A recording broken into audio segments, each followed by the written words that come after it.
Hi everyone. Thanks for making it here. Thanks to BIC for hosting us.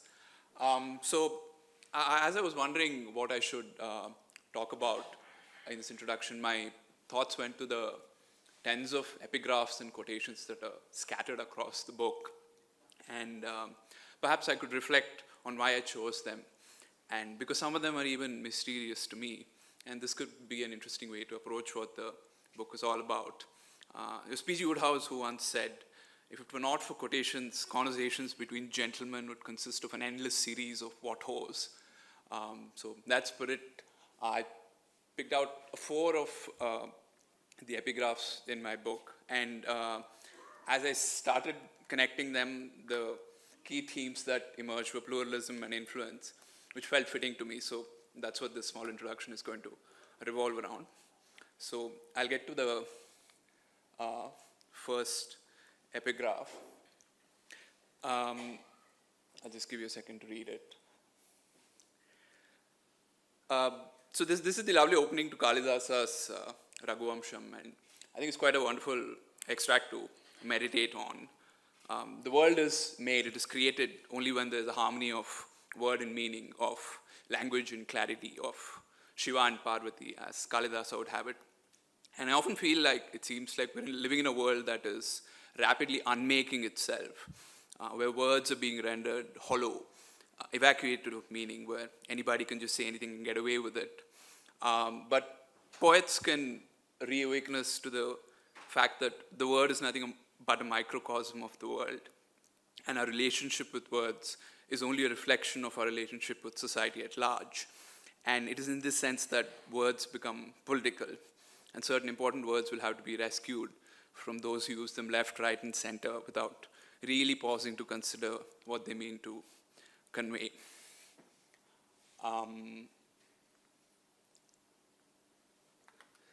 So, yeah, I'll just give you a sec to read it, maybe memorize it.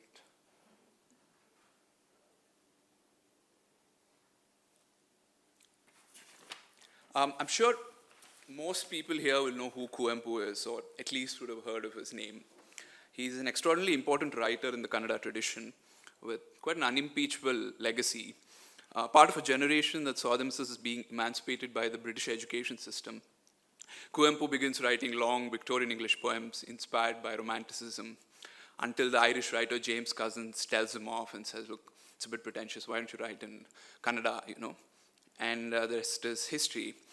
Kuvempu was a big fan of Tagore and Gandhi and Swami Vivekananda, and he sought to cultivate a universal humanism rather than any kind of sectarian nationalism. But of course, the regional would have to be accommodated within the global.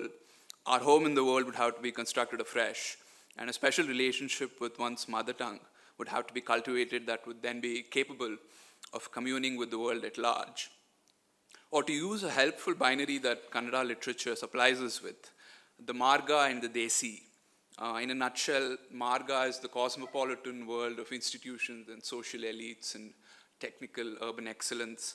But Desi is this untutorable indigenous genius that thrives precisely because it is not subservient to the political and powerful elite, and because it is close to life itself.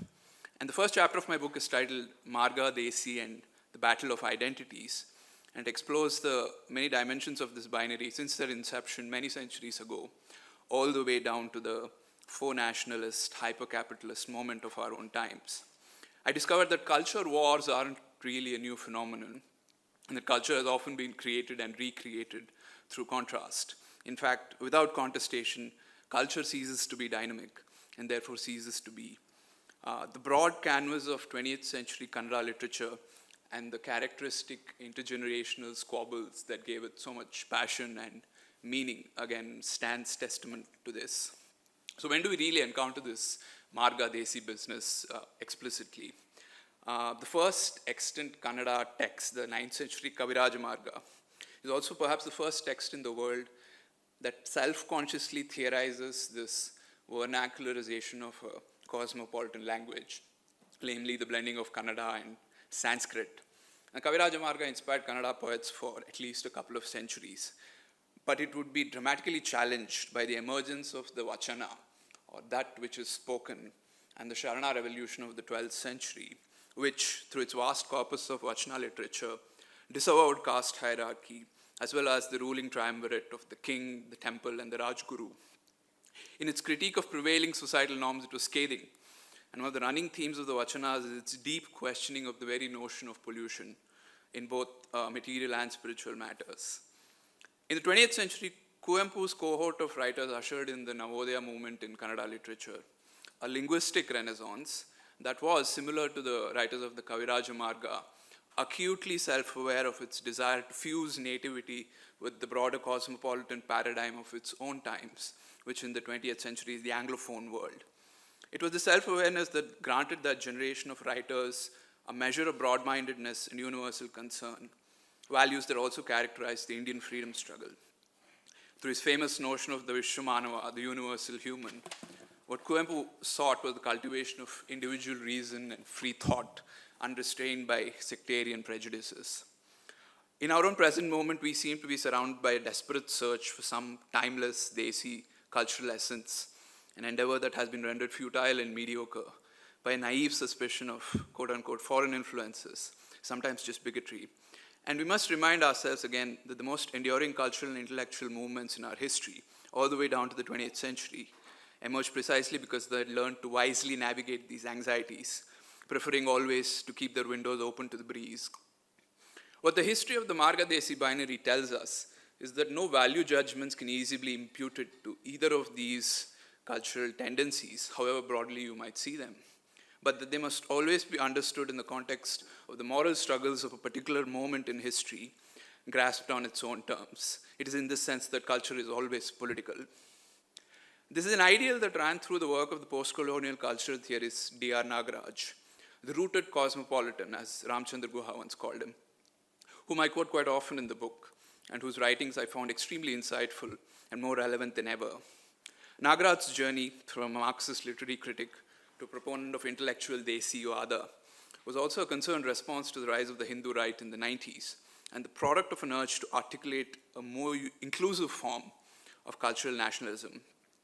He set about this project with care, gauging the dangers of mere parochialism with sensitivity. In his book Allama Prabhumatu Shaiva Pratibhe, a superb study of Allama's poetry and his life hagiographies, Nagaraj attempted to situate Allama within the broader Indian spectrum of Kashmiri Shaivism and numerous other heterodox philosophical traditions. Indian philosophical texts are growing organisms, and their authors often resemble entire traditions rather than a single individual, almost like a flourishing forest. Allama would have much influence on subaltern syncretic traditions in the Deccan that rejected the rigid orthodoxies of their own times, both Hindu and Muslim. Again, these slices of history demonstrate that the most vibrant cultural legacies of our past have thrived and survived only when the ecstasy of influence has prevailed over the anxiety of influence.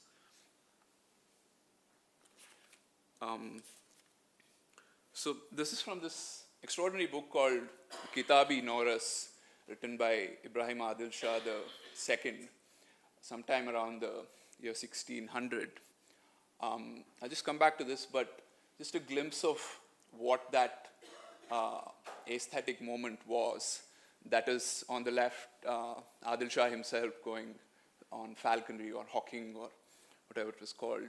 And this is his great object of devotion, the goddess Saraswathi. And so you can see extraordinary influences. There's Chinese influences, there's Persian, there's Deccan. It's a complete original, And so just a little bit about Ibrahim II, because it might be interesting. So by the end of the 15th century, the Bahmani Sultanate has splintered into 5 successive sultanates, mostly because of infighting amongst its nobility. And the Adil Shahi kingdom, one of the 5 splinters, also inherited this factionalism, especially the general distrust of foreign influence. The Deccan was rife with it. Sometime in the 1580s, Sunni Deccan Muslims committed a general massacre of the foreign population, especially Shias of Iranian origin. Under Ibrahim II in Bijapur, the pattern of relieving foreign officials of their duties continues, but it was accompanied by a remarkably broad-minded cultural ethos led by the clearly liberal dispersion of the king himself. And he even instituted a national holiday titled Eid-e-Norris, which was a great music festival in which thousands of Hindu musicians participated every year. And he even wrote this book only to let his subjects know what the Navarasas are, or the 9 rasas in Hindu aesthetics. And though he stopped employing foreigners, his regime's toleration extended to Shias and Portuguese Christians as well. The Orthodox pushback to syncretism, which borrowed on blasphemy for many, came towards the end of his rule and after his death. And these reactionaries even included some Sufis of his time. I've added this epigraph at the beginning of a chapter that explores communalism and syncretism in modern Karnataka, encapsulated in the politicization of the site of Baba Budangiri in Chikmagalur, also known as the Dattapitha. Dattatreya, the Puranic deity who exemplifies the accommodative spirit of Hindu polytheism, because he symbolizes the coming together of Brahma, Vishnu, and Shiva. But he was further vitalized by fusion with the Sufi myth of Dada Hayat Kalandar, a companion of the Prophet who comes to be worshipped synonymously with Dattatreya. The Baba Budangiri issue was raked up in the 1960s as a land struggle and communalized in the 80s and 90s by the Sangh. Until then, it had remained a venerated site patronized by kings and devotees of all stripes for centuries. The present controversy is a result of irreligious politicking, but I also discovered that this decline into anxiety can be arrested from within traditions themselves, and that this Gandhian notion of internal reform can't be scoffed at too easily. For instance, the previous pontiff of the Krishnamath in Udupi, the Pejavara Swami, the last Pejavara Swami, who had once been at the forefront of the Ram Janmabhoomi movement in the 90s, had by the end of his life begun to advocate Hindu-Muslim unity. He had invited Muslims to break their Eid fast within the temple's premises in Udupi, and he also attended the inauguration of new mosques in the region. Unexpectedly, I also heard kind words about the Swami from the Dalit activist and scholar Arvind Malgatti, who told me that the erstwhile Pejavara Swami had been receptive to the Dalit cause in his own orthodox way, entertaining critical discussions on caste within the Matha, followed by some symbolic actions in the wake of Malagatti's rightful critique of the Matha's checkered history. Later in his life, the old man had faced flack from both the left and the right, but he passed away rallying for the peaceful coexistence of all communities. The same cannot be said of his successor. All these anecdotes tell us something about the rise and fall of historical motives, of moral evolutions, and help us look at the past with a measure of detachment. They also help us sustain a small bit of hope that the pluralism in our culture is likely to prevail again sometime.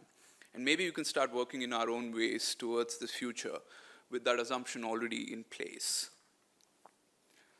So coming to this is the last one here, but it's actually the one that opens the book. I'll just give you a second to take a look.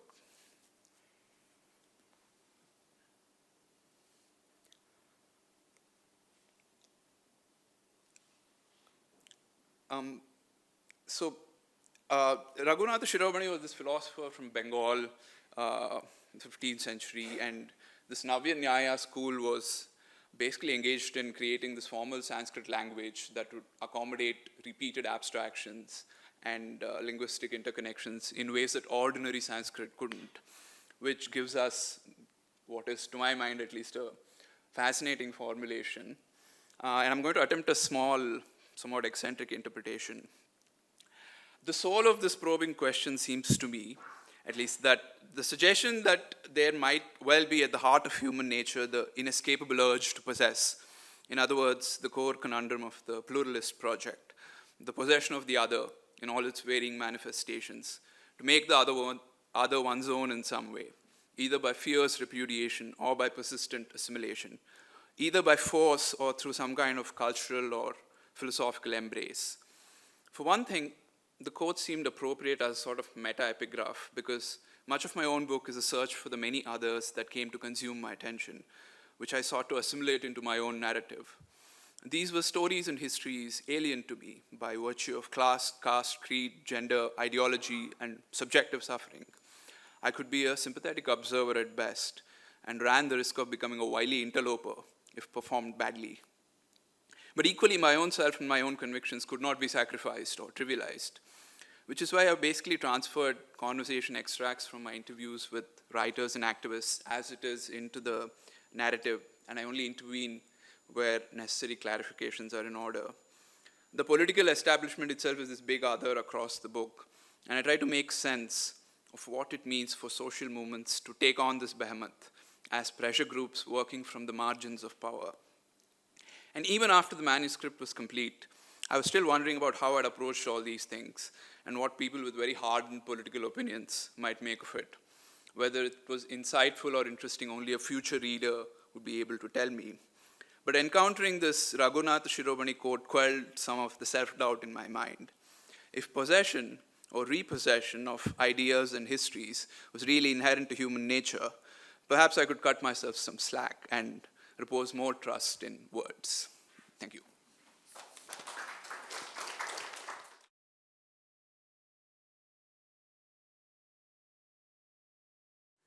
I think that was a wonderful introduction to the book because pluralism is very much at the heart of it.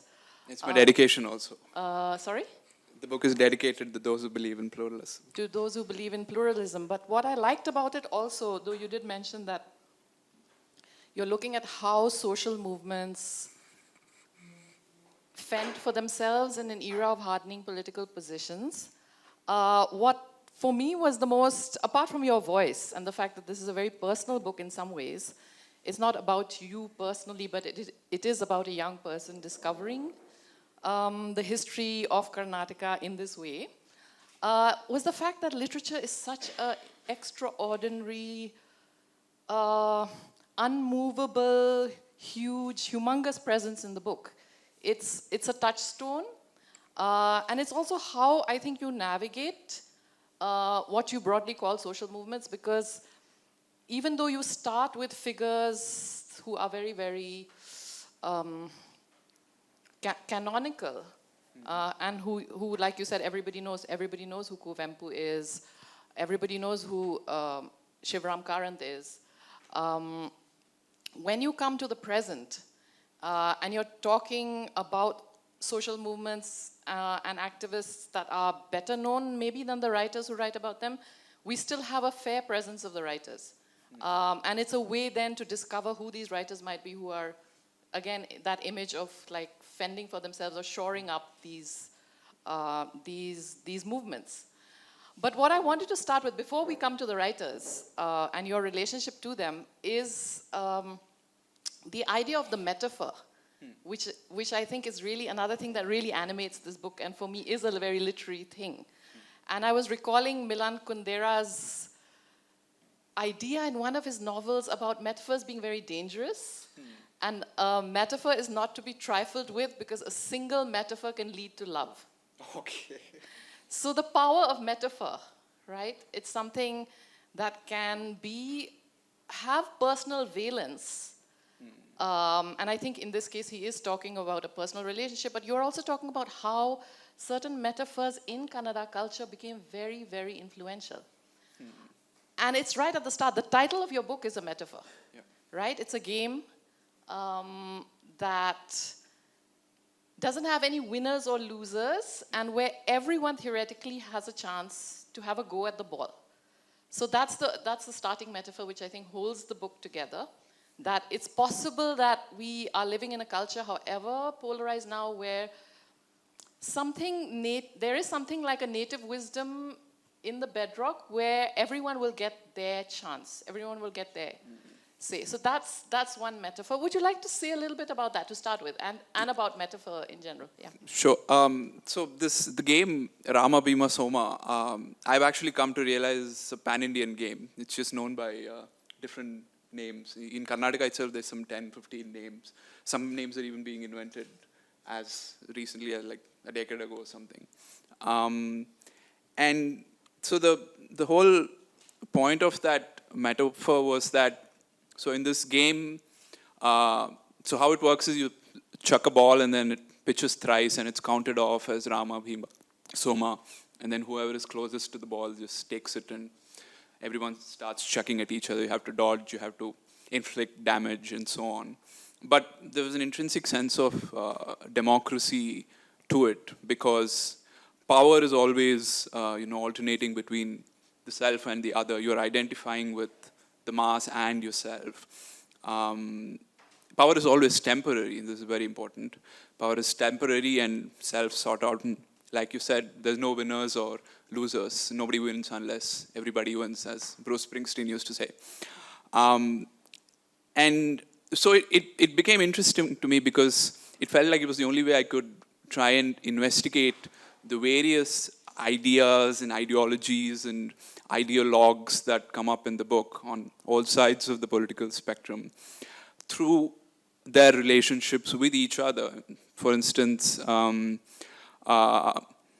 Ambedkarites and Marxists, or communists and socialists, or just how the extremities of the political spectrum exhibit some kind of a similarity. And so these felt important to me because in these increasingly polarized times, there just seems to be this one big binary where everything goes and goes to die. But actually, things are much more nuanced. And so the game was a very good metaphor for that, and also for the metaphor of the atmosphere in the Kannada world during the 70s and 80s, because there were just fights and squabbles, and everyone's so passionately, involved. Like Lankesh writes a story with the fictionalized character of Ananthamurthy. Ananthamurthy is just pissed off, and he's not going to talk for him for a while, and he goes complaining to Gopal Krishna Adiga, like, what is Lankesh doing? And Adiga is like, dude, it's fiction. What are you getting so worked up about? But despite all these personal animosities, it seemed like they were acting out of the conviction that it is part of a larger discourse, that this fight is contributing to some bigger understanding. So it was almost like society was trying to learn from itself, which seems like a rare quality. Doesn't seem to be there around much these days. And a metaphor, so it starts and ends with metaphors. The final chapter is about Bayalu, the open field, which again originates in Allama Prabhu's poetry, who transforms the Buddhist idea of shunyata or nothingness into this visual of an empty field, the Bayalu. And I was just astonished in how much of my reading the word kept coming up again and again with all sorts of meanings. And the epilogue of the book sort of tries to put it together. And in fact, socialism, the Lohiite socialism that readers of the book will find that I'm quite sympathetic to. The Lohia himself loved metaphors, and he often employed them in his conversations. And he was always like, politics is about cleaning your room, and you have to keep doing it. It's an exercise in cleanliness. You can't just let it, fester. And he employed it to great effect. And I discovered this in my readings. But people used it while knowing that it might lead to some broader, resonance somewhere else. Well, I think one critical thing with metaphor which emerges through the book is that you need to know which metaphor will strike a chord. And this is common to the politician and the writer. You see it in Kuvempu. You describe him giving this speech where he's talking about killing the tiger with one shot. Yeah.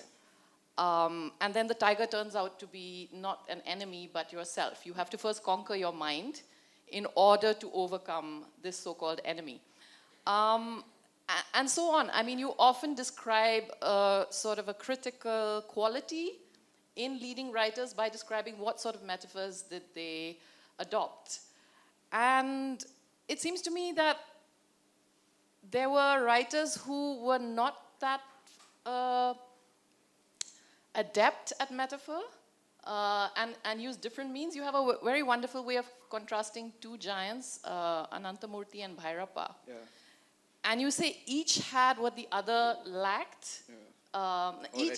Each wanted something that the other had. It almost felt like, they were. So it felt like they were kind of two brothers locked into into a battle from different sides of the fence, so to speak. But you say something about Ananthamurthy there, which struck me, which again is broadly to do with this use of of symbols, allegories, metaphors, you say he was able to deploy this sort of symbolic allegories, even though he was coming from a very modernist kind of background. Whereas Bhairappa, who's apparently channeling the Desi, the folk, the traditional storehouse of stories, is actually a hardcore realist. Hyper realist, yeah. So he doesn't actually have that metaphorical gift. And I thought that's wonderful, because you may be a votary of the Desi, but what if you don't actually have your finger on the pulse? And to me, as a writer, that was very revealing. Well, I mean, Ananthamurthy, I even critique him in another way, in a similar way. For instance, there's a short story, Stallion of the Sun, which is so very often quoted, often talked about. And I found it to be overrated, actually. I love that story. Because he places too much emphasis on the metaphors. So the story ends with this guy, this supposed simpleton in the short story, who calls a grasshopper a stallion of the sun. And the character is Ananthamurthy himself, Ananthu, as it's called. And he's just blown away. He's like, the choice of inhabiting either of these imaginations is somehow pithily summed up by this contrast between whether you call it a grasshopper or the stallion of the sun. I thought it was too simplistic. And not quite. I think the core of that story is not that moment. It's when he's having this massage, and he goes into this extended sort of soliloquy about what would the world lack if it was run by the likes of Venkata, his name is, right? And he says there would be no space travel, there would be no antibiotics, there would be so many discoveries would not be made. And you start to think, but none of these are that important, actually, because you have, something much more genuine. So to me, that's the core of the story, that there is something... You're right. Yeah. But I think I personally felt somewhat disappointed by the story, because 10 years before he writes that story, Ananthamurthy is writing non-fiction pieces where he is actually trying to write about this in, his own critical way. And then the short story is like, oh, let me just take these things I've already critically examined, and then I'm going to try and give it a spin this way. I'm sure as a piece itself, it's quite wonderful, but it felt dishonest to me in some sense. The relationship between Ananthamurthy's essays and his fiction is interesting. Yeah. Let's just say that it's interesting and could lead us into a side road, which we won't go right now, because I think Vikar. No, before I posed a question, I wanted to make a few comments. Because when I met Shrikar, I'm meeting Shrikar for the first time. The word I used to describe this book is chutzpah, So, audacious. I'm sort of very overwhelmed reading it. So, it's very ambitious in its scope. The writing is beautiful, lyrical. There is a rhythm within it, which as a journalist, as a writer, it makes me envious even, And he had this easy ability to marshal a wide variety of sources, both from the Marga institutionalized world of words and a very Desi popular culture. So intellectual work, I mean academic works, Kannada novels. This is the first and only book perhaps where you'll find a mention of Shri Vijaya's Kaviraj Margam and Upendra's Upendra. So tough to find that in any other book. So to read the book is to join the author on this exciting carousel ride as he takes us along on this journey through through the 20th century. And the exhilaration only increases. So what I liked about the book is Shrikar's earnestness and sincerity. He's not bogged down by any ideological baggages.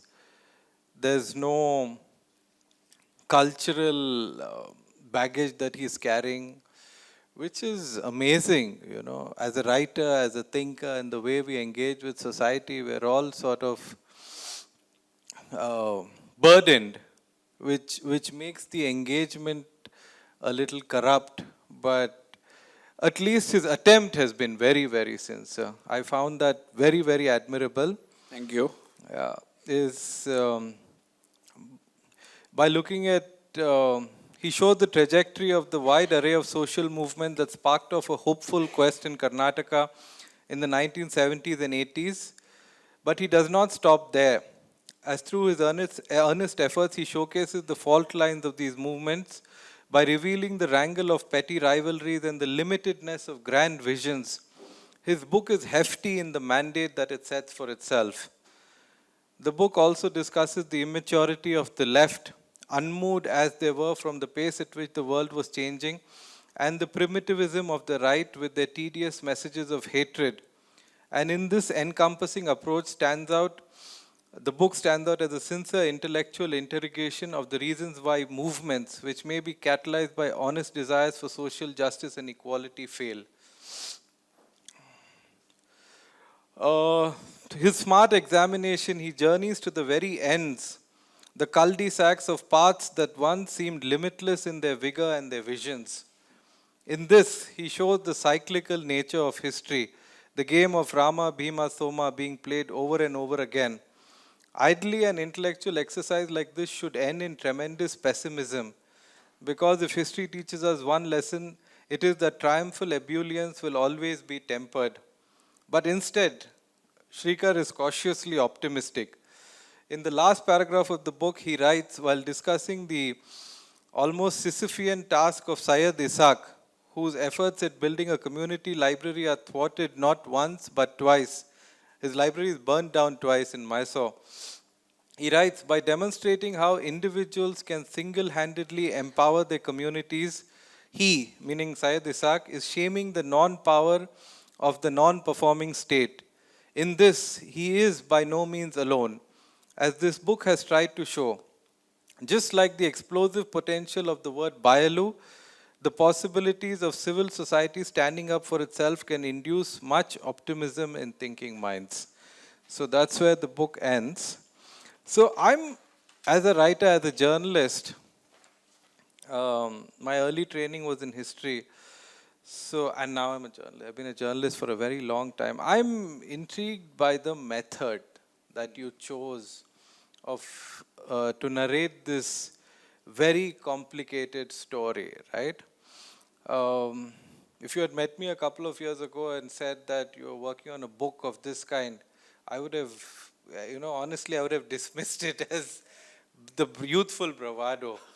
But having read it, I withdraw that sort of imagined skepticism. And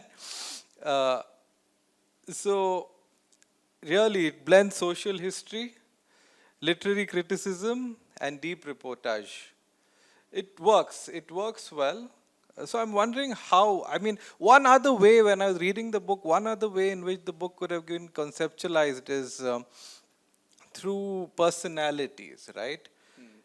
You have 10 chapters here. 12, sorry, including the prologue and the coda. And 14. 14, sorry. So there are some important personalities. So perhaps the number of chapters could have become 25 or 30. And each chapter could have revolved around one particular person. That one possible way in which the book could have been framed. So if you can discuss your methodology, that would be great. So can I jump in and defend your... Okay.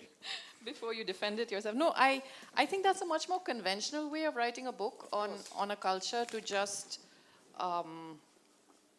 isolate the best known people associated with it. Sunil Khilnani does that in India in 50 Lives, and of course he's a very, very stylish writer, and he can compress a lot in a short space. So that's one way of doing it. But I think what I liked about Srikar's avoiding that approach, that conventional approach, is that these are clusters of ideas, and they are partly about people, but they're also about geography. Geography is very important in the book. South Kannada is very important, Mysore is very important, Dharwad is important, and then you go into Kudremukh and smaller locations. So for me, the history and the geography were very tied together. You can't take out Kuvempu from Malnad, Absolutely, right? yes. So he was bringing that in, but he was also then bringing, I think, sort of histories of thought, which are larger than those individuals. So if you are talking about Kuvempu, you are also talking about other figures attracted to that kind of humanism. Ditto with the later chapters on Gopal Goda and so on. It's, you know, how are these people made? Absolutely. What are the other things coming together? And I think that freedom he's given himself to not go with the more, I think, textbook approach is, again, for me as a writer, very liberating. It was very liberating to read that. That's a great answer. But any other, did you? So, I mean, I write in the introduction that I have no particular methodology. I just tried to read as much as I could, meet different people. And so I did start off in this way, you know, trying to pick out personalities that I think should definitely be in the book. And once I thought my introduction should be about Kuvempu, Gopal Gowda, and Shivaram Karanth. But, I mean, it quickly sort of fizzled away. And in the initial, so the book turned out completely different from my proposal to the New India Foundation fellowship. So there I had organized it in terms of like social movements, farmers movement and Dalit movement. And so that's how it began. But then this classification seemed utterly boring to me. And then I started bringing in people. I knew I wanted to get Shankar Makashi Punekar. I knew I wanted to meet Kumveer Bhadrappa. And so it became a sort of personal quest for finding writers who I really admired, who had not been written about in great detail either in Kannada or certainly not in English. And so by the first 1 or 2 years, I had this whole mass of material, like all these interviews, some of their transcripts. If I find something interesting in a transcript, I pull it out, put it in a file, and then I sort of reflect on it. If it connects to something I've already been reading, then maybe get that in. So I had these sort of master files, many master files of different themes. And so it was sort of a broad, disconnected mess. But it was really one particular moment, I mean, it was astonishing. I watched this show called How To with John Wilson. It's his HBO show, where this guy, John Wilson, is a photographer, videographer. So he just goes around New York collecting footage, all sorts of footage, crazy footage. You would never associate New York with it.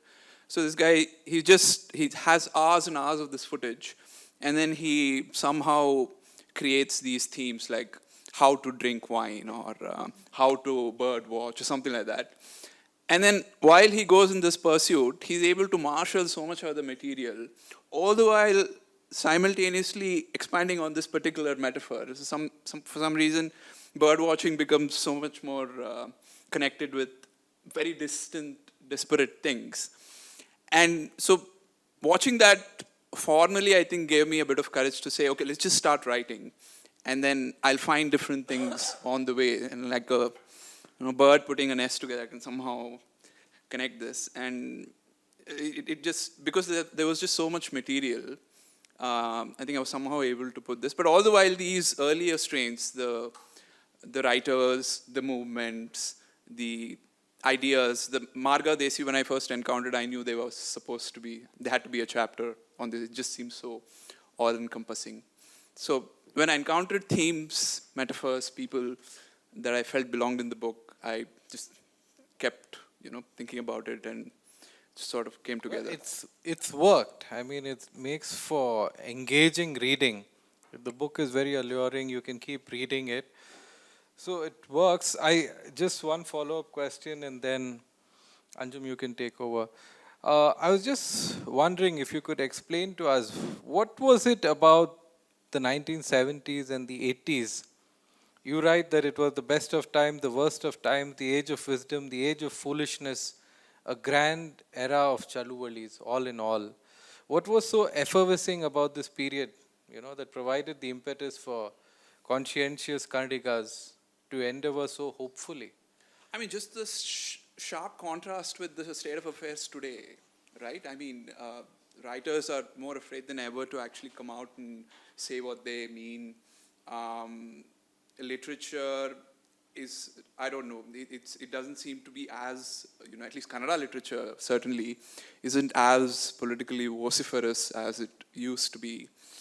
And I think there was just this fascination with that worldwide post-1968 moment in the world where that revolutionary consciousness had somehow been imported here also. Like Dalit Panthers are very much inspired by Black Panthers. There's Naxalbari in 1968. There's huge farmers' movements, trade union movements, which have not been covered in scholarship or literature. And so I was doing my MA, and because I was reading a lot of Kannada literature, I was reading Ananthamurthy and Devnur Mahadeva and D.R. Nagaraj, and these guys seemed so politically vocal, and they realized that intellectuals have responsibilities, and just the reams of prose Ananthamurthy's written, reflecting on pretty much everything that's happening in Karnataka. I haven't managed to read everything, but just the amount of effort and, again, sincerity. They were squabbling and often vitriolic, but they were sincere and honest. They owned up when they felt maybe I shouldn't have said things that way, and so on. So all this came together, and it struck me as a very special sort of moment. And the more I talked to people, the more they said the same thing. Nothing seems like the 80s anymore. It felt like you could say anything and get away with it. I think you capture a bit of that. There's a franticness in the writing also. There's so much to say, right? Because so much was happening. So, Anjum, you want to take the next question? Well, I want to go back to what you started with, which is pluralism, and connect it to these frantic writers who were also very self-aware and very troubled in some ways. And I think partly it's to do with this Marga-Desi binary, because even though, like you say, the resources for the pluralism are there in the culture, and they're reaching back all the time. Ananthamurthy is doing it. Nagaraj, D.R. Nagaraj is doing it. They're very rooted figures. But there's a word that Ananthamurthy uses, which you also have quoted, which is squeezy. You know how the modern writer is not fully at home anywhere. Yeah. And I don't think that's necessarily only an Indian condition. It's the modern condition everywhere, but it's amplified in India because you have a much older tradition and you've gone much further away. You seem to have broken much more drastically with it in some ways. So I think what excited me about the book also, in addition, like you're saying, Vikhar, to the fact that he's recreating the urgency of the 70s and the 80s and the 60s as well, is the fact that all of these figures, there's the sense that they have to examine the tradition anew, decide for themselves what of it is worth holding on to. Shivaram Karanth is saying, in fact, the Marga is completely pretentious and over-aestheticized. And yet he himself tries to create this new sort of Kannada that is appealing to, broader spectrum, and he wants to take Yakshagana, make it a ballet. That's right. So to me are all very modern sort of ideas. Yeah. And he's saying, let's break out of this scholarly, over-aestheticized, over-harmonious seeming Kannada culture or performative culture. So to me, that's exciting. And I don't know if that's possible anymore, to be in that kind of battle, productive battle with the tradition. So it's not a simple thing of saying, let's reject Marga because Desi is the rock bed. I mean, Nagaraj was very critical of the Desi. He says it can be completely ahistorical and naive more than anything. Yeah. Exactly. So I think that a lot of writers on Indian secularism sort of hark back to the past in an easy way. Yeah. And I think we also need to remember that it's not a given how you relate to that pluralistic past, right? And you say that Gandhi is a very strong figure throughout this book, but then a lot of these figures are also in argument with Gandhi's way of relating, the easy reaching for the spiritual. So do you want to say anything about that this sort of the remaking? Well, I'll just pick up on a couple of things, because you mentioned Karanth and Ananthamurthy. So I quote an extract where Ananthamurthy talks about Karanth, saying Karanth's generation had this conviction in their class, in the sense they felt that they were genuine, conduits between this modernity and this world that was clamoring for it in some sense. So he sets about writing textbooks and encyclopedias and translating, Rachel Carson into Kannada, translating psychology textbooks into Kannada. And Ananthamurthy says they felt so sure of their business. But he himself can't feel it. He feels he's a bit bohemian, he's dressing in fancy clothes, and he recognizes that he's part of the Nehruvian elite and feels his conscience sort of being pricked because he knows that he's a bourgeois in some sense. That's what he says. And that relationship with modernity changes across the 20th century, and after the 70s, it becomes even more fraught. And for instance, the Busa controversy, this happens in 1973. That's another metaphor. That's a wonderful metaphor. So this politician, B. Basavalingappa, so he's on a stage in Mysore in Maharaja's College, and another guy, a lawyer, starts making a speech in English, and someone says, no, you have to speak in Kannada. And after that, Basavalinga comes up and says, nonsense, you should speak in English, there's wonderful stuff. Kannada is all Busa, which is just elite, cow fodder, nothing nourishing in there. And he means it provocatively. And it becomes a huge cry, and it becomes this big political turning point. But what interested me was the Dalit movement. It began with the desire for the cosmopolitan, but it was decidedly Desi. It was in Kannada, and it was very much trying to talk about the grassroots and local idioms, and trying to bring that into literature. So even here, there's this desire for modernity, but it's not easily embraced. I don't know what that really tells us, worth reflecting on, I think. Does it have a tragic potential? Because, for instance, you talk about Kalburgi, the historian and the linguist Kalburgi, who was both a staunch believer, a very rooted figure, but at the same time, a scientific-minded historian. And, and you say he paid for it with his life. I mean, in fact, all these killings, whether it is Gauri Lankesh or Dabolkar or Kalburgi or Pansare, they were all writing in regional languages. So they were not discoursing in English. And it might be very well because of this, local connect that they were targeted. But even then, it's a bit of a mystery because Gauri Lankesh's newspaper had barely any reach. Nobody really read it. So, but it's interesting. And Gauri, as you write in the book itself, it was one speech, 2012, way back, which was circulated and recirculated, which can be perceived to be blasphemous to Hinduism, but just taken out of context, and circulated and sort of charged up. And shared on official pages of Facebook pages of political parties, and saying, we will get back, we will hit But you like back. you've also written, and investigations have proven, it's all Sanatan Sanstha. All of them have links to Sanatan Sanstha. So it's part of a plot.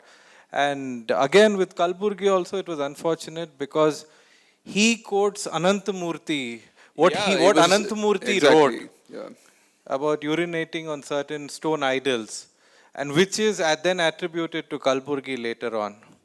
Which is why when I'm interviewing Kumver Bhadrappa and I ask him, why do you think Kalburgi was killed? He said, I blame the media. They absolutely vilified him. And in fact, I talk about the Kannada mainstream media here and there, like the Drone Pratap story, for instance. It's so revealing of just what passes for entertainment and inspiration and so on. it's so stupidly capable of inciting people. And I don't know, it's certainly a disservice to the rich tradition of humanism and in Kannada culture and literature. It's a complete disconnect. So this, if you listen to radio stations, for instance, they won't even know English, but they won't even know Kannada properly. It's just a weird mishmash. And so it's neither Marga or Desi. It's just a weird, confused state of affairs. I want to come to that. I want to come to language, but I mean, what you're discussing, Vikhar, is very much now established investigations, but I still see these as the immediate causes, the triggers, so to say. But what the larger question of how do you be a modern believer? The difficulty of that, that still remains to me somehow in the landscape of what Kalburgi was trying to do and how maybe it's an impossible thing to do after all. Which is why I found Shankar Mokashi Punekar so fascinating. So he is, in some sense, a rare mystical believer who's also a rationalist, Nehruvian rationalist even, in some sense.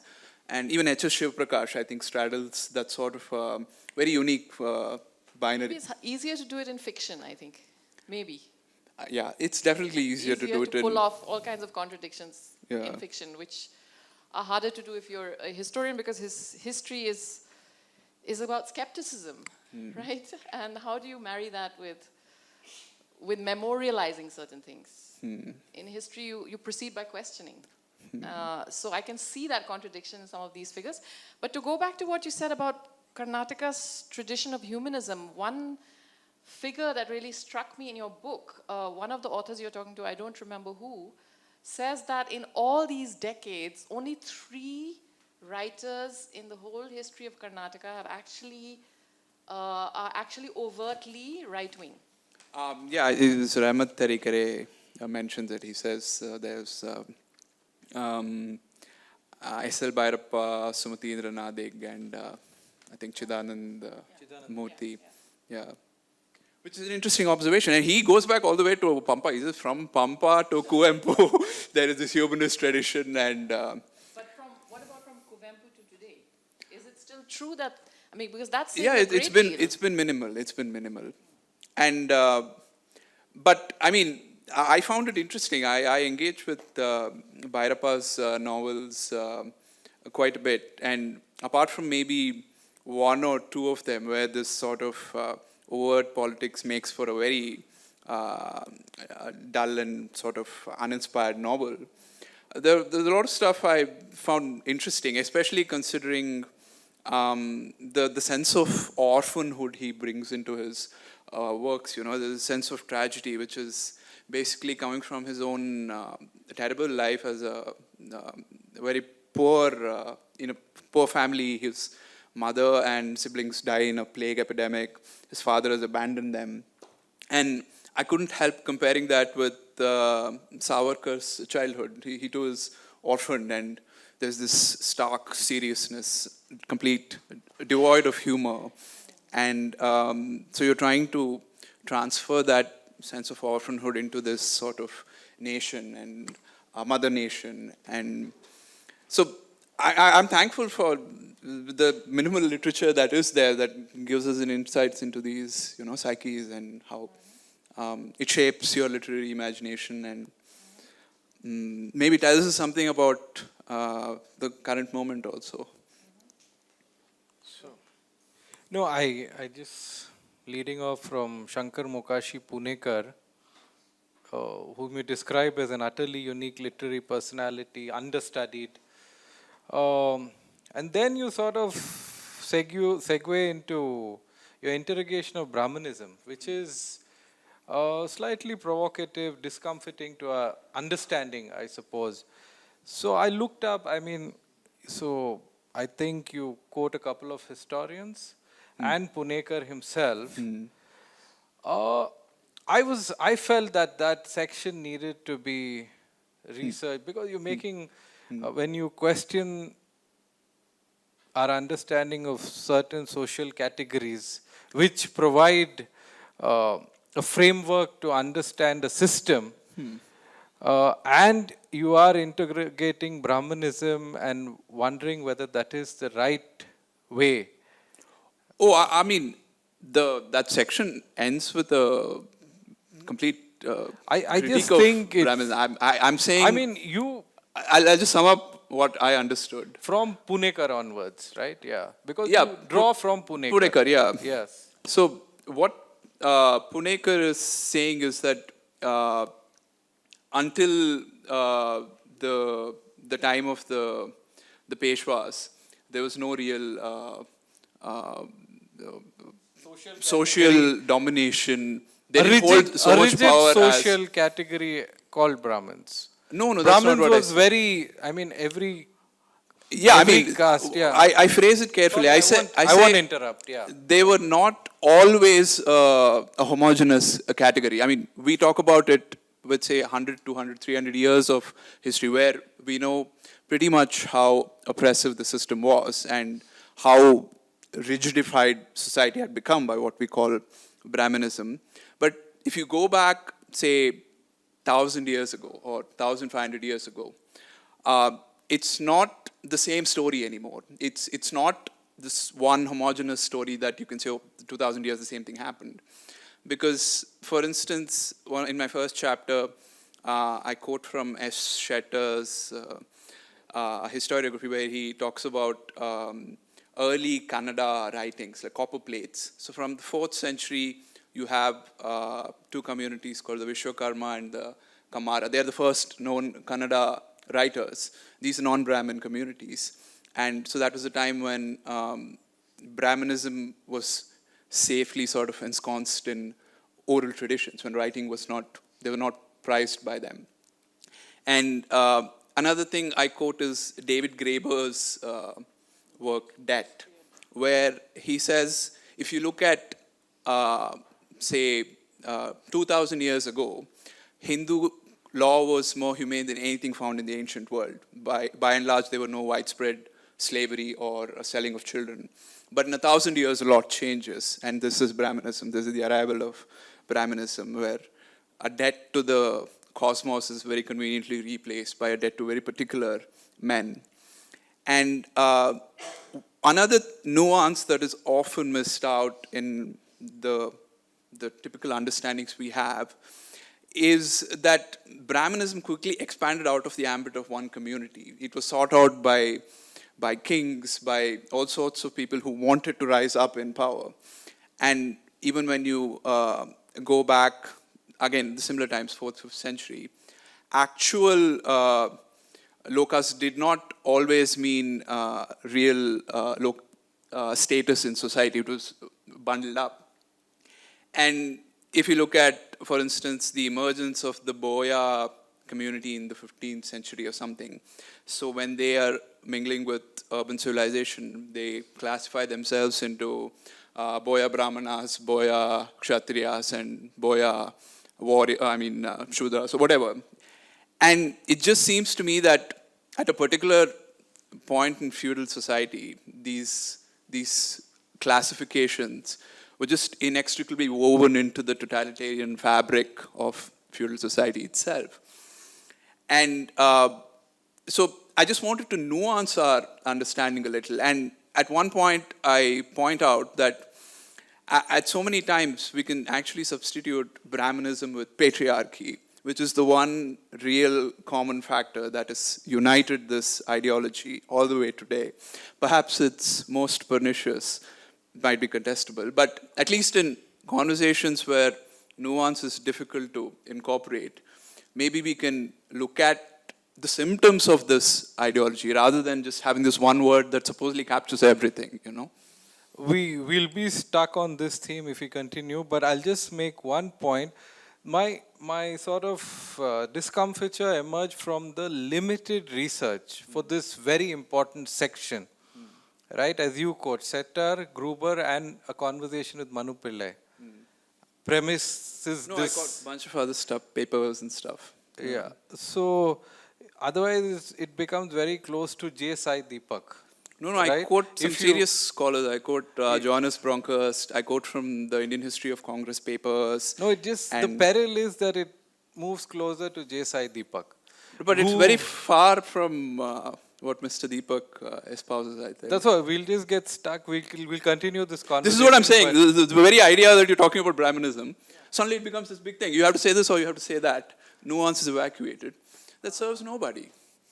In fact, it is a right-wing position to say this should mean only this. And I'm going to sort of push back against any sort of further, unraveling of that theme. And I don't know, I find it a little stifling. I think Brahmin is a word in the English language also. It might be. There's Boston Brahmins and all. Yeah.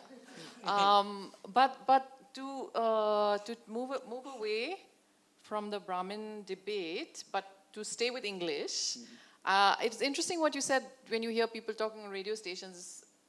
They're not talking any seeming language, and I think this is happening across the country in different language regions. That we're losing language, really, or maybe we're losing thinking altogether. But this feeling that things are sliding between two languages because people know languages partially or carelessly. But my question had to do with English as a medium of writing about a very extensive cultural history, which is fundamentally a history of language and literature. And of course, this is not new. We have used English to do that. But the sense increasingly is that, you're also functioning like a kind of a messenger to bring news of something that's happening in a totally different planet almost, right? For those of us who don't read the language or don't speak the language. So how do you see your role here? Because you read it well now. You describe how you learn to read it well. Obviously, you speak it. But you're writing in English. And there are all sorts of things that you can do as a bilingual. But what are the things you can't do if you're writing in English about a Kannada cultural world? No, it's a very interesting question. What can't I do? I mean, there is a lot of very concerted effort in my translations. I try to bring in words. The title itself is indicative of its Desi leanings, I suppose. But ultimately, I can't write in Kannada. And so I'm saddled with this language because it's what I grew up reading. And interestingly, my professor used to say, look, if we start a Kannada department in MCH, not a lot of people can come. But if we start an English department and say, come read Kannada, suddenly people will actually come over. There's an irony in there. And also, I think there has been a dulling in the Kannada discursive world since the 70s and 80s. So even now, if you have, there's wonderful stuff being written, wonderful theater being performed, but that discursive world of the 70s and 80s seems to, it doesn't seem to be there anymore. It's kind of easy praise or sort of easy dismissal. And that might be one of the reasons why this is happening in English, maybe. And I think you quote one of the writers you interview to say that there is a decline in Kannada and there is also a drop in the sales of Kannada literature. So again, this feeling of describing something that's actually vanishing or sort of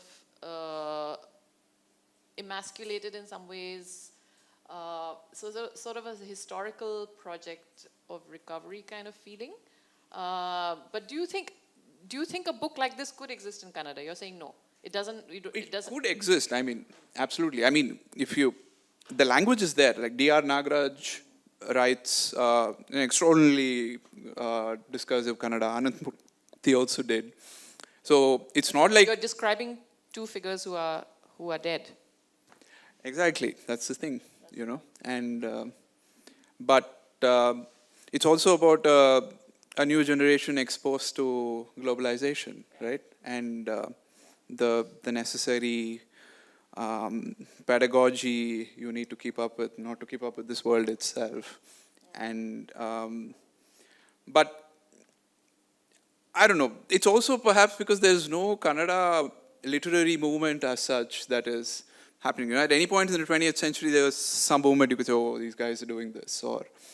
But now it's more individualized and small niches. And I think it was Kodganalli Ramaya, who one of the interviews, he said, nobody is reading each other anymore. It was a very frank admission. And there's perhaps a grain of truth in that, And in English, nobody is reading each other, and Kannada and English are not talking to each other. So that's a lot of islands, a whole archipelago. But would you like to say something? I think we have time for one last to open question. It to questions, Yeah. So do you want to take the last question? No, go ahead. Just so in your travels, I just noticed the lack of Hyderabad, Karnataka. Right? The furthest that you go there is to Kottur, which is technically Gadag comes up in first chapter. Gadag is not part of Hyderabad, Karnataka. Oh, you mean like say from Bijapur Gulbarga to Bijapur also technically still Bombay, Karnataka. So it's from Bidar all the way to Vijayanagara, Bellary. Bellary you go up to Kotturu. So it could be that the vanguard of these social movements, none of them emerge from there. But I think that is a sort of omission. Undoubtedly. I mean, it comes up because briefly there are 7 districts in that region. So a lot of history there, and it is backward. So I'm wondering whether you are aware. You're right, absolutely. And I think Gulbarga comes up in this one brief footnote where I talk about Shiv Sundar and the militant Ambedkarite movement in the late 1960s. But it's very much... It's about Paurakarmikas and their strike in Gulbarga. That is also there. That bit is there. But yeah, I mean, I admit it in the introduction itself. I mean, I can't hope to reach all these corners. And even within the places I've mentioned, there are tons and tons of stories. And so there can be many alternative books written about Karnataka with much more material. So I'm very aware of its lack of comprehensiveness. But to a fair bit, I think there's coverage, I think. Yes, absolutely. And because I lived in Mysore, Bangalore, South Canara, Malnad, and also this whole socialist movement seems to be between Malnad and Mysore. So for these reasons, this particular section occupies a lot of my attention. It's 7:45, I think. Should we open it out to questions? How Yes. are we doing time? Yeah. We should.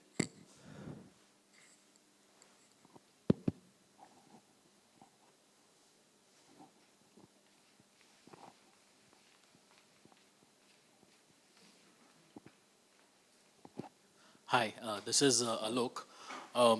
You mentioned D.R. Nagaraj quite a bit, and I first read him in 2019. I don't think I'm the same person again after having read his book. What did you read? Which one? I read The Flaming Feet. Huh? The Flaming Feet, the collection of essays. And to me, the tragedy, I think, is that he probably passed away too soon. Absolutely, yeah. But what is of interest to me is, do you see his ideas circulating, percolating among writers, among intellectuals? Maybe I think the English world kind of, sort of almost forgot him, but I wonder if because he was a genuinely bilingual writer. Yeah. People say that his Kannada reads very different. His ideas are the same, but his Kannada reads very different from how his English writing reads. I was just curious if you found... Yeah, I mean, Nagaraj himself was aware of this, so he spends a lot of time trying to catch up on his English reading when he's in his, early 30s or something like that. But he's very much alive in the Kannada world. And I think in an essay, Ramchandra Guha writes about D.R. Nagaraj saying he's going to exercise influence on at least a few future historians. So in the Kannada world, he is still very much talked about, and more so in the the Anglophone world of academia, I think. Across India, I think he's quite recognized by many intellectuals. I think he has a very strong afterlife.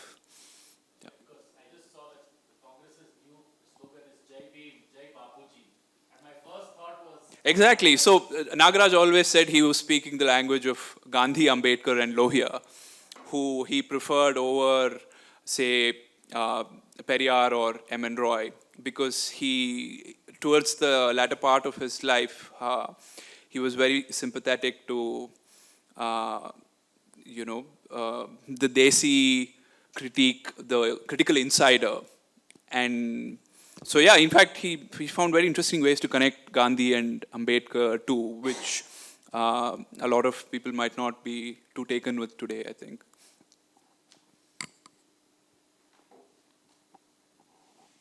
Any more questions? Yeah, there's one. Thank you so much. This was very interesting. I am sort of an outsider, as they call it, who is trying to peek into what's happening. And this messenger work is very much appreciated, right? Even though it might not satisfy all sorts of intellectual pursuits, right? But my question is similar to Vakar's. Does Bangalore feature at all in this book?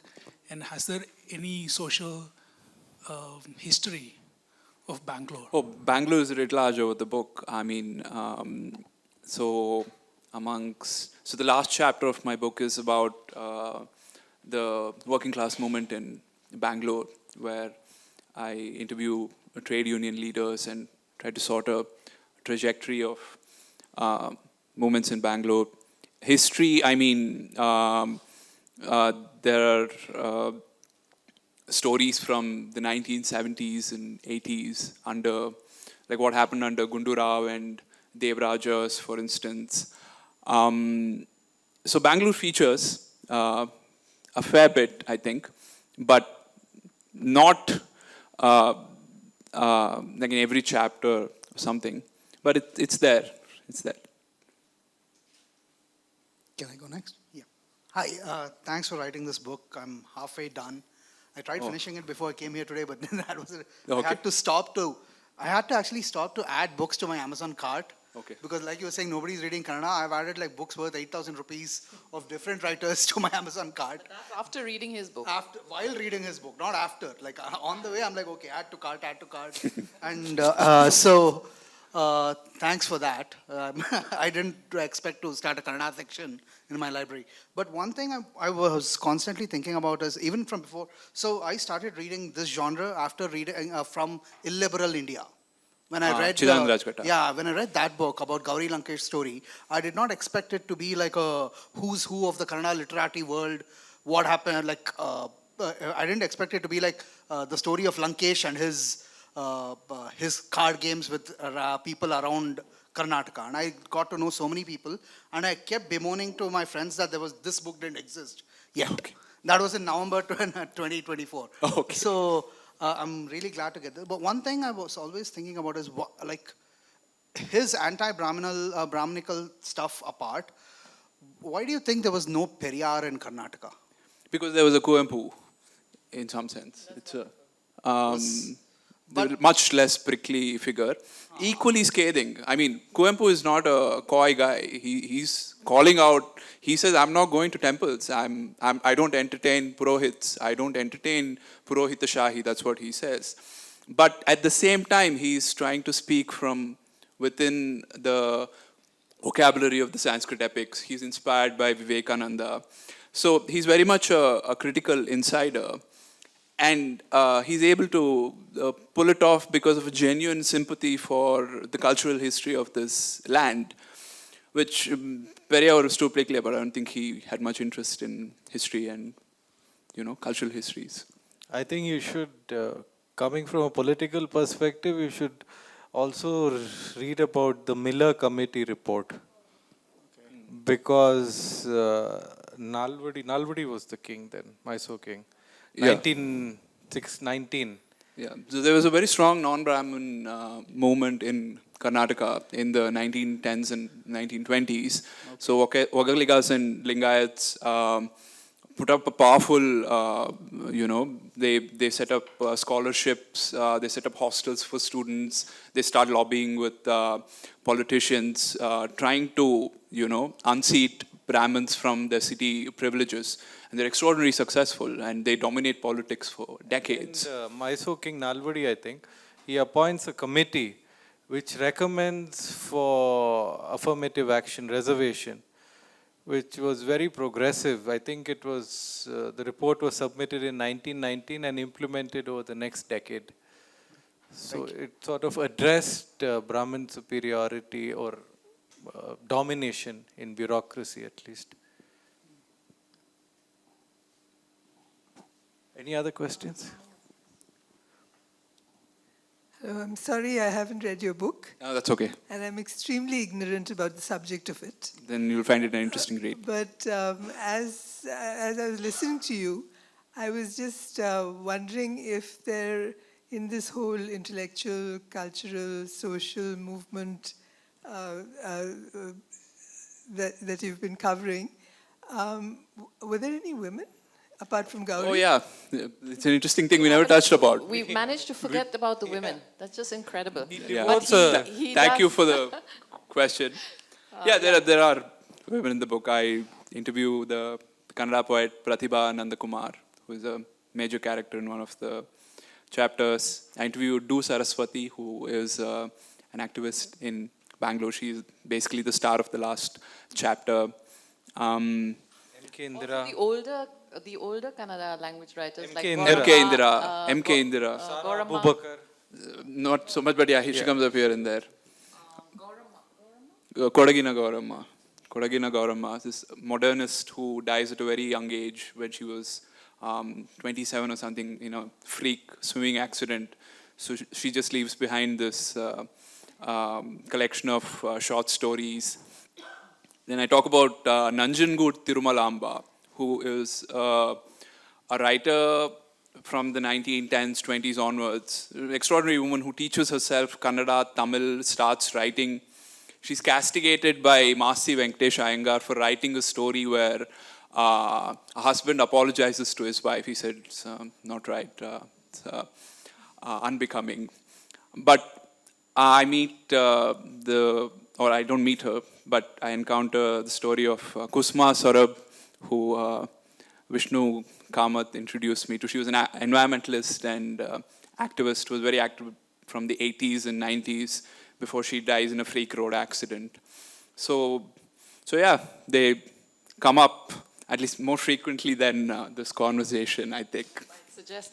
And there's also one of your interviewees, I can't recall who, maybe it's the person who invented the Kannada alphabet. K.P. Rao. K.P. Rao, or it may be somebody else, I'm not sure, who says that of all these social movements, the sort of the ebbs and flows and the setbacks and the advances, the one thing that is clearly Seetharam. advancing in Karnataka, and I think maybe this stands in for the whole country, is the women's movement, where you can clearly say, yes, it's a story of progress. Yeah, so this is T.N. Seetharam, the serial director who directs these wonderful shows, Maya Mriga, Mukta, where he's basically championing women's freedoms and boldly showing characters who engage with modernity, which a lot of Kannada writers were unable to do, including Ananthamurthy also, whom Pratibha Nandakumar really critiques on this regard.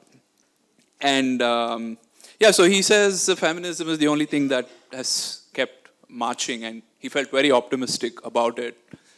And I felt I should join him in his optimism, And yeah, this was one of the few happy notes in the book, yeah. In the present. In the present, yeah.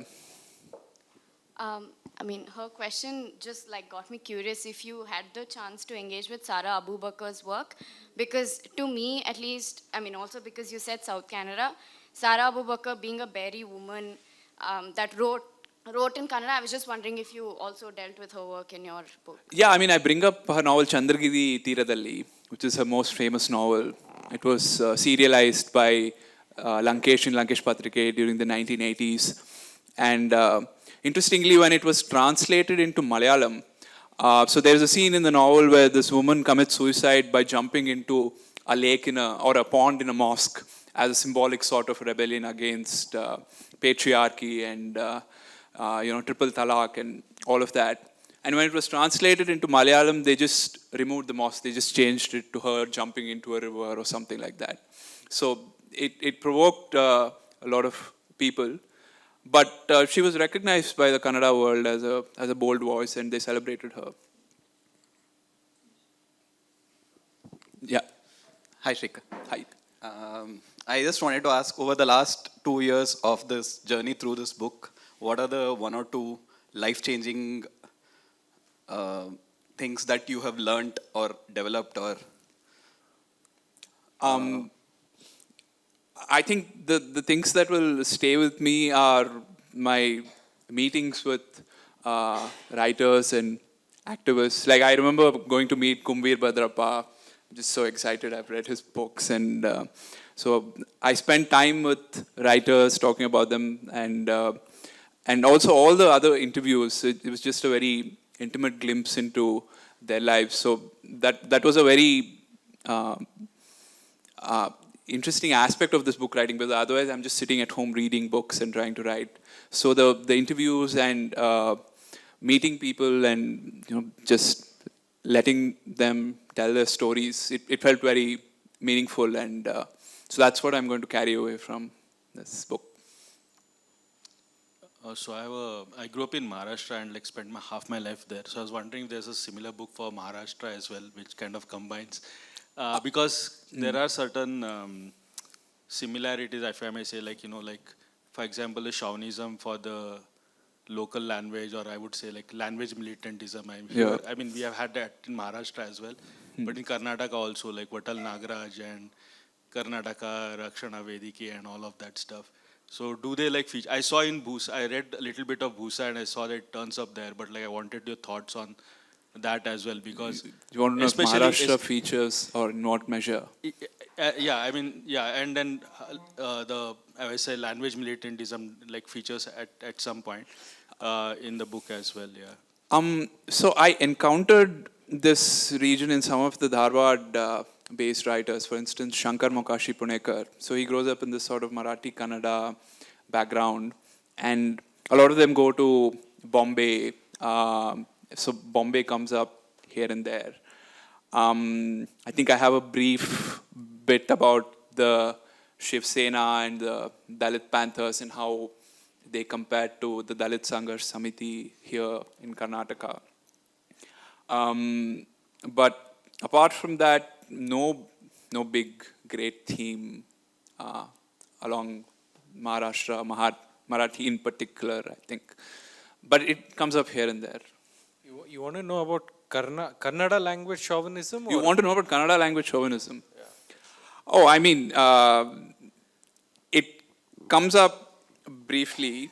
So the most recent thing was the name boards, the English, Kannada, to which I encountered a very hilarious response by the linguist K.P. Rao, who I met in Manipal. So this guy, he basically invented the Kannada script on the Nudi and all of these. So he basically started all that. And I asked him what he thinks of this Kannada chauvinism. He said it's all nonsense. And then I asked him, what do you think about the 60-40 rule? He's like, look, Kannada matras, if you count that, it is actually much bigger than English character. So if you actually follow 60-40, it'll become 50-50 only. But the general sense I got was that the chauvinism is a bit marginal and benign. I mean, I think there are more dangerous forms of violence out there. I don't want to count it off, but I think it says something that Rajkumar, the greatest Kannada actor, he decried efforts made in his name to imbue Kannada chauvinism with violent streaks. And that's why, compared to, say, Tamil Nadu or Andhra, I'm not too worried about it, if that's what your question is.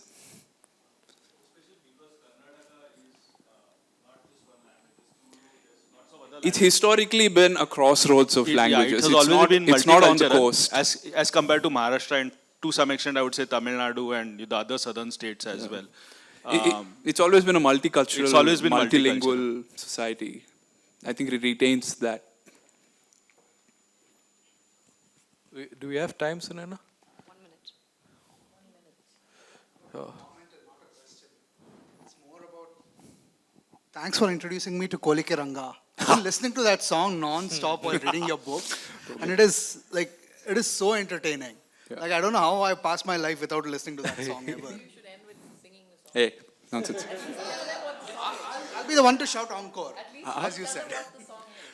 So there's this wonderful song that I grew up listening when I was a kid, when we used to get together for family gatherings. My grandfather and granduncle, they would sing songs of T.P. Kailasam. T.P. Kailasam is early 20th century playwright and songwriter. Astonishing songs. They're basically folk culture now, just everywhere. This Kolike Ranga is about this young man, Kolike Ranga, who leaves Mysore. I mean, he leaves his village and he's going to Mysore. And then he encounters the grandeur of the city, and he encounters this British official astride a horse. And the British official is like, Yaro, Yako Dinu, who are you? And he's like, I'm Kolike Ranga. And so that's the chorus of the song. And but all his songs, they're just so wonderfully written and packed with metaphors and ideas, and I just love them. You can, C.S. Ashwath has sung a lot of his songs. They're on YouTube. You can just listen to T.P. Kailasam's music. Yeah, if this conversation has been interesting, this is just a very small slice of what is in the book. So I would urge all of you, the book is available for sale outside. Please read it. It'll certainly be very, very rewarding. Thank you all. Anjum, you want to say something? No, just thanks for a great conversation. Thank you. I mean, Shrikar, I had a great for time. holding up. And we had a bit of a Rama Bhima Soma, not too easy, nice dialectic. Yeah. I'd like to thank Shrikar Raghavan, Anjum Hassan, and Vikar Ahmed Said for bringing today's session to BIC. Thank you to the audience for spending your evening with us. Copies of Rama Bhima Soma are available outside for purchase and author signing. If you'd like to know more about future BIC events, there's a QR code to our WhatsApp community that you can scan outside. Thank you and good night.